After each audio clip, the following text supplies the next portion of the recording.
What's going on, everybody? This is the Night Shift podcast for awesomemo.com. And this is Josh Engelman. And if you've been paying attention to the Night Shift over the past couple months, that means it's Sunday night. For the first time, we had a big NFL slate, and I don't want to talk about it because it didn't go well, and I hate you, Leonard Fournette. But we have MLB content to talk about, and we have a 10-game slate tomorrow, so I'm kind of excited, looking to rebound. I'm going to go over my top 3 stacks for the slate, and then we'll hit on some of my pitchers that I'm taking a closer look on. So let's just dive right in. The first matchup is pretty interesting. White Sox and Royals are 2 of my favorite stacks, and they're my most popular stacks on alternate sites. I love the White Sox on DraftKings, and I love the Royals on FanDuel. Right now, White Sox have a 4.2 run implied total, Royals 4.6. But we're not really looking at this game because of the implied total. We're looking at it more for the potential. White Sox have Luke Giolito on the hill. That did not go all that well last time after a very thorough look from myself and Adam and Jake. I have a sneaky suspicion I'll be going back to the well and having tons of this game across the board. But for right now, we'll start with the White Sox. Number 1 stack on DraftKings. Number 7 stack on FanDuel. And they're just priced so well on DraftKings. Nick Delmonico leading off against Jake Junis. 3,100. You really can't beat that price for a leadoff hitter. Lefty-righty. Definitely someone I'm paying attention to. Jose Abreu, only 4,400. He's a guy that I definitely want to have some of. 4,400, a really nice price for a guy with his kind of power ceiling. And then Yolmer Sanchez, switch hitter, better against righties than lefties. That looks great in the 2-hole for 3,600. Daniel Palka gets the lefty-righty matchup. Light tower power, 3,800. Avisel Garcia, 3,900. You can really get a nice 5-man stack, and only Jose Abreu is over 4,400. It's really, really cost-effective. If you want to go to Omar Narvaez or Moncada, potentially in the 7-hole, I have no issues there. Abreu at 4,400 is the most expensive guy. Everybody else in the entire lineup under 4,000. Really, really hard to turn away from that. I don't hate Jake Junis by any stretch. He's a perfectly functional pitcher, but when a team is going to have that sort of balance at the top, even if it's the White Sox, they have enough power in Abreu, Palka, and Garcia, even Moncada down the line, to be an interesting spot. And I really like the Royals on the inverse. Royals are my number 1 stack on FanDuel, number 8 stack on DK. So we're bouncing around quite a bit here. It's just a pricing thing right now. Pricing is pretty weird with this being the end of the season. Probably a little less paid attention to than it should be. But I think that I don't even want to say I think. I definitely like the Royals more on FanDuel than I do like the White Sox on DK. But they're still far and away top value stacks for me. So it's Whit Merrifield leading off for the Royals, 3,600 on FanDuel, 4,500 on DK. Love that price. $3,600 second baseman on FanDuel is perfect. Salvador Perez, only 2,800. I have no problem whatsoever using Perez on FanDuel. I don't need him to be a catcher. He's still a really good hitter. And if Giolito can't find it, Perez can make him pay for that. Alex Gordon in the 2-hole. Ryan O'Hearn projected to hit 5th right now. Those are 2 spots that I definitely like. Gordon at 3,400, Ryan O'Hearn 3,300. Just, again, a really reasonable price point across the board. I do really like Merrifield, Gordon, and Perez on DraftKings, though. 4,500 for Merrifield, 3,900 for Gordon, 4,300 for Sal Perez. All 3 guys grading out really, really well for me. I'm going to have a ton of the White Sox and the Royals. A lot of that is going to do with where I'm trying to go in pitching. I'm going to have a lot, spoiler alert, going to have a lot of exposure to guys like Kluber, J.A. Happ, potentially Herman Marquez. So I need to look a little bit deeper there to try and grab somebody low from a stack perspective. And the White Sox and the Royals are both going to be very cost-efficient stacks. If we're looking for a third stack, we want to get out of this White Sox-Royals game. I'm going to Minnesota, oddly enough. Didn't really expect that on my first blast through.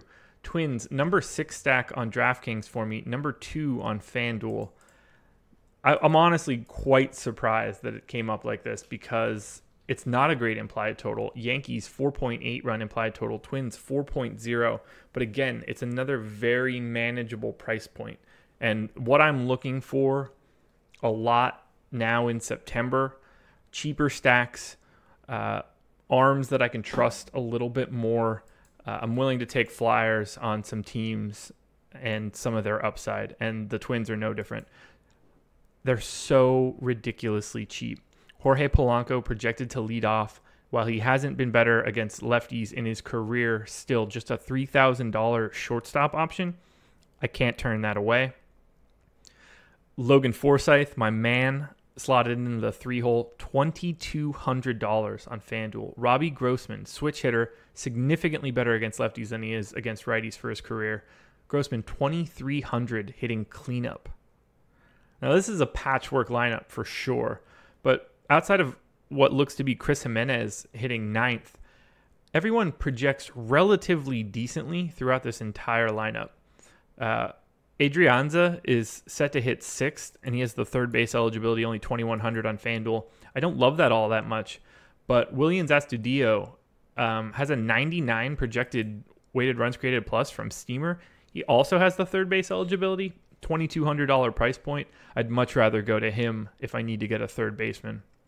But I'd really want to stick at the Logan Forsythe, Robbie Grossman. Those two guys would be the core of any twin stack. The core of any, even if you wanted to just do a 2-man stack or a 3-man stack with Forsythe, Grossman, and let's say Polanco. You get a shortstop, a second baseman, and an outfielder for basically no money. That will easily open up things like the Rockies or the Cubs, even the Yankees if you're interested, if you need to pay up for bats. But the name of the day for tomorrow for me is going to be budget stacks and working my way through picking up as much value as I can from a hitter spot. I'm going to skew relatively high from a pitching perspective. So those are my 3 favorite teams tomorrow, or going into tomorrow. If anybody's just curious over the other couple teams at the top for me, the Rockies are slotted 4th. They are 5th for me on DraftKings, 3rd on FanDuel, and then the Yankees are 2nd on DK, 8th on FanDuel. So lots of disparity in pricing is creating a really odd balance. It's going to be fun to take a look at some crunches in the morning. Not in the strategy show, however. Spoiler alert, strategy show tomorrow, Jake and Emac. Normally your Saturday pairing. Emac going to give me a little bit of a break. Gives me an extra hour and a half to catch up on some back of the room duties that I've needed to handle for a while. So I will be around for 11 o'clock. The process show with Adam, I believe, tomorrow. And then Lofty will be Tuesday. Adam and I will have a lot to dig into. The return of Luke Giolito after last week's miss. Speaking of Giolito, I'd like to take a look at some of my pitching. And right off the bat, this is going to be by far the most popular guy on the slate, Corey Kluber. Kluber, just insane price point, insane matchup.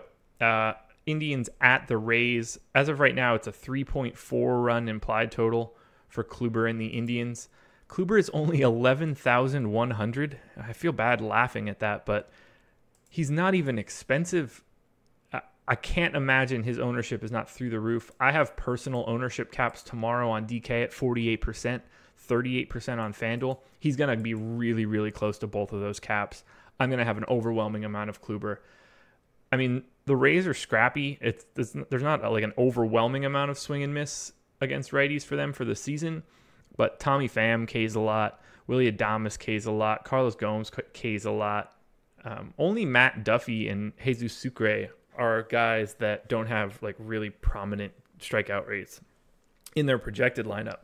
At 11-1, there's no reason not to go to someone like Corey Kluber. He's going to be super popular, as he should be. Barring any weird weather issues, I can't imagine not being on Kluber. I'd be remiss to not talk about the opposite side of this game. It is probably not going to be a spot that I'm looking at. Tyler Glasnow, 7,500. Really, really difficult outing in his last start. I was very high on him. I don't see this as a scenario where I want to go back to the well. Although if the bottom of the order does look like Yan Gomes, Brandon Barnes, and Eric Gonzalez, Glasnow can mow those guys down and might be able to catch some Ks. But at 7,500 against those Indians bats with Lindor, Brantley, Ramirez, Encarnacion at the top, I'm not so sure that Glasnow is worth a shot on DraftKings at 7,500. However, Tyler Glasnow is priced at $5,700 on FanDuel. I love that in GPP scenarios. There aren't many guys that have the ability to strike out, 10 plus guys in a game. And while the Indians are a terrible matchup for this, Glasnow has that kind of stuff. So I think that with a $5,700 price point on FanDuel, Glasnow is a guy that you can take a look at in a FanDuel GPP if you want to get different. He actually has my second highest strikeout projection of the entire slate. Oddly enough, he also has the highest walk percentage or walk projection. I have him projected for 6.7 Ks, 3.5 walks. That's one standard deviation away from being around 9, 10 Ks. So if he catches lightning in a bottle, he can be a really nice bargain for you on FanDuel. I don't really want to have a ton of them on DraftKings. Guys that I do want to have a lot of, though, outside of Corey Kluber, I'd be surprised if I didn't have some J.A. Happ. Now, I know that I just got done talking about having the Twins, but, that's part of the reason why I play so many lineups. There are situations where you want to be on both sides. The Twins are... People forget sometimes that this is a game that's based on their pricing. I can like J.A. Happ from a performance standpoint, but also recognize that the Twins have an underpriced lineup on FanDuel. So I'll want both things. Happ is kind of expensive on FanDuel. He's $10,400. It's only $9,300 though on DraftKings, and I think that's the spot you want him. If for some reason you don't want to pay all the way up to 11-1 for Kluber, you can go to J.A. Happ and another relatively high-end arm from a price standpoint at least, and still be able to fit in just about any bats you'd like. But there's lots and lots of swing and miss in that Twins lineup. They're not very good. 85 weighted runs created plus, 126 ISO against lefties this season. I'm absolutely playing some J.A. Happ specifically at that price point. If he were more expensive, if he were in like the 10-5 range or something on DraftKings, I'd have a little bit more pause. But outside of Corey Kluber, there's very little else to like. So I have to go ahead and grab some Kluber. I mentioned Marquez, and while it is going to be a little bit risky, Marquez is just a guy that can strike out anybody at any time. He's shown no real issues with pitching in cores, and that's great for a guy that is going to be pitching, half of his starts in cores moving forward. I was really, really heavy on Marquez whenever he started last week. I guess that would have been, what's today? It'll be Monday, I don't know, Tuesday, I guess, of last week. Could be wrong there. Mowed down a bunch of guys. It was a really solid start for him. Certainly going back to that again. Marquez, decent projection. I've got him with a 15% chance of being a top 2 scoring pitcher on DraftKings at $9,000. He's also $9,000 on FanDuel. He has a 9% chance of being the top scoring pitcher. That's the second highest on FanDuel. He's $1,400 cheaper than J.A. Happ on FD, so I definitely want to have more Marquez than Happ there, barring any weird ownership. And then Marquez is $300 cheaper than Happ on DraftKings. I would assume I would want more Marquez because I don't think that people will go to him as much with this game being in cores. I think if Happ gains any traction at all, Marquez makes for a really nice leverage play. I do like them both, but it's going to depend on where the public ownership numbers come in. So I hope you have an Awesemo.com premium subscription. If you do not, still a chance to use the promo code Strategy Show. That's one big word, Strategy Show. That'll get you a free week trial, and you'll be able to check out Fantasy Cruncher, which is now rolled into the Awesemo.com package. For right now, it's free, but it will be a paid add-on shortly. So if it's something you're interested in, we haven't dropped the pricing yet. By drop the pricing, I mean announce the pricing.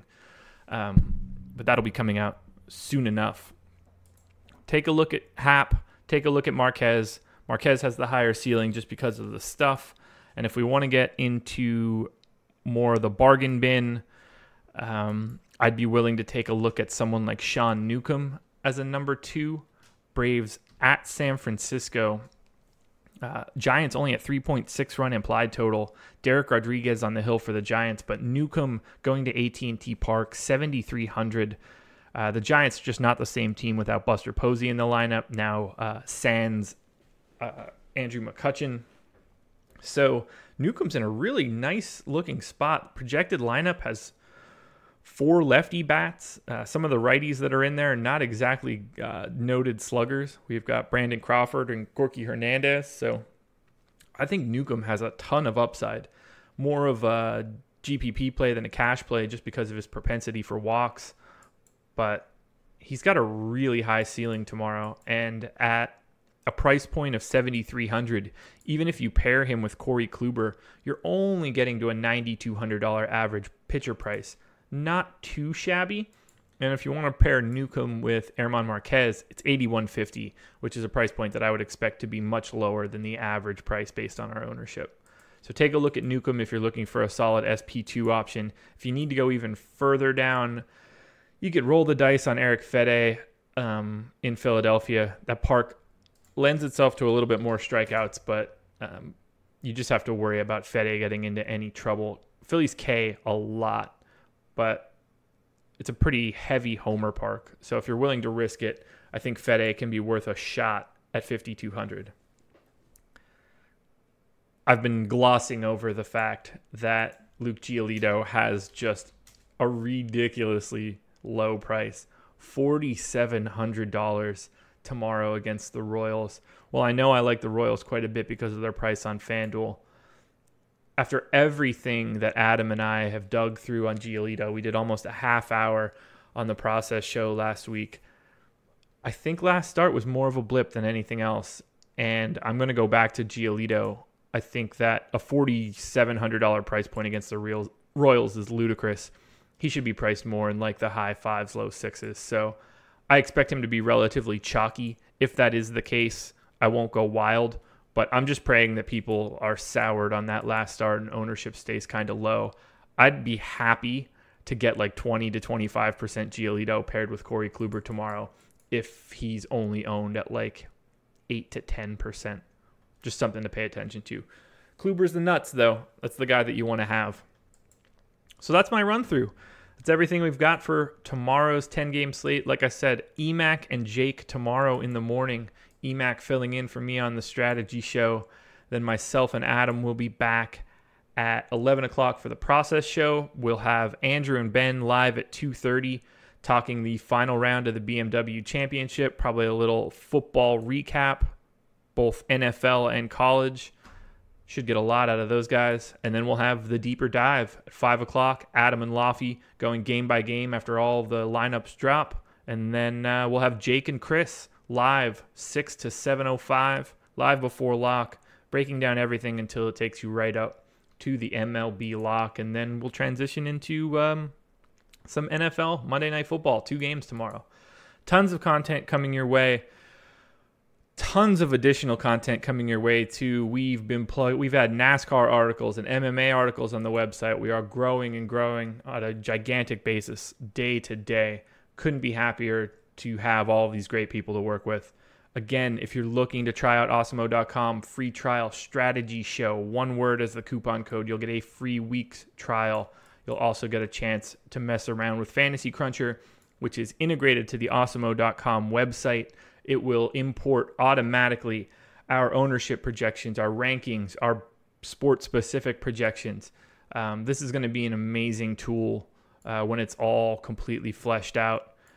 I am thrilled to have Fantasy Cruncher on board with us. It's a great pairing. It's a tool I've been using pretty regularly since it came out in late 2014, early 2015. It's invaluable to me. I would pay $1 million for it. I wouldn't really pay $1 million for it. I don't have $1 million. If I had $1 million, I probably wouldn't have Fantasy Cruncher. I'd probably be sitting on a beach sipping beers. And with that, I'm going to get out of here. I hope everybody had a good NFL Sunday. I hope they were able to avoid the DeGrom late scratch today or the Reds cancellation. I liked Tyler Mahle. But anyway, best of luck tonight if you have anything still going. And I'll talk to you guys again in the morning tomorrow.